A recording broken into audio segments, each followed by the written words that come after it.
औरंगाबादच्या जिल्हा परिषद निवडणुकांमध्ये युतीवरून चांगलाच वाद पेटलाय। खासदार चंद्रकांत खैरे तर भाजपलाच प्रतिस्पर्धी म्हणतात, तर मंत्री अर्जुन खोतकर थेट भाजपला भुईसपाट करण्याची भाषा बोलतात। ही विखारी भाषा आता भाजपला चांगलीच झोंबली, त्यामुळे आता इथल्या स्थानिक युतीवरती प्रश्नचिन्ह निर्माण झालंय। तुम्ही शिवसैनिकात बाळासाहेबांचे, तुम्ही काय माझे नाही, कोणाचे नाही, तुम्ही बाळासाहेबांचे शिवसैनिकात, बाळासाहेबांचं त्याने काही स्वप्न पूर्ण करायचं आहे। या महाराष्ट्रावर भगवा झेंडा फडकवायचा आहे आणि तो फडकवण्यासाठी ही परिस्थिती, ही पायरी आपली पहिली आहे जिल्हा परिषद पंचायत। शिवसेना खासदार चंद्रकांत खैरेंची ही भाषा युती तोडण्याच्या दिशेने घेतलेली झेप आहे की काय असा प्रश्न पडतो।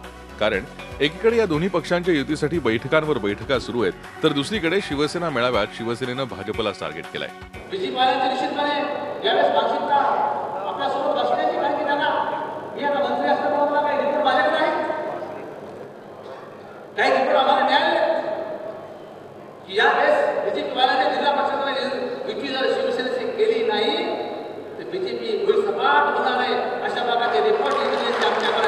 शिवसेना नेत्यांच्या भाषेनंतर आता भाजपही आक्रमक झालाय।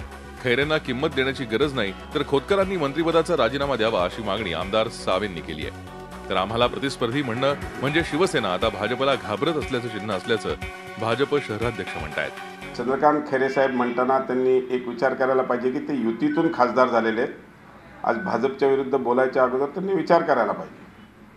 आणि अर्जुन खोतकर जर हे भाजपच्या विरोधात आहे तर त्यांनी मंत्रिमंडळात आपलं स्थान घेऊ नये, मंत्रिमंडळातून त्यांनी राजीनामा द्यावा।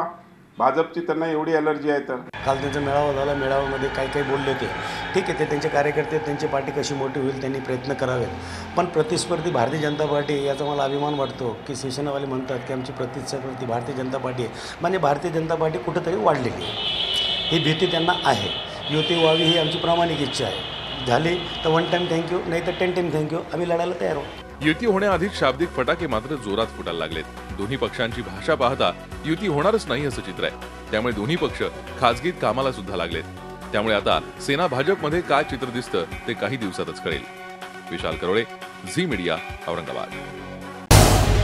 झी 24 तास रहा एक पाऊल पुढे।